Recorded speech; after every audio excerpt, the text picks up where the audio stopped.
No. Southwestern Anderson County in central Kentucky, central Washington County in central Kentucky until 3:15 p.m. Eastern Daylight Time. At 2:42 p.m. Eastern Daylight Time, a severe thunderstorm was located 11 miles north of Springfield, moving east at 25 miles per hour. Does that get us? Expected hazards include 60 miles per hour wind gusts. This is a radar-indicated threat.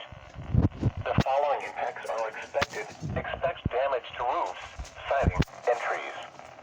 Locations impacted include Bloomfield, Willisburg, Hickville, Luker, Maud, Mooresville, Olin, Johnsonville, Crokes, and Seaville.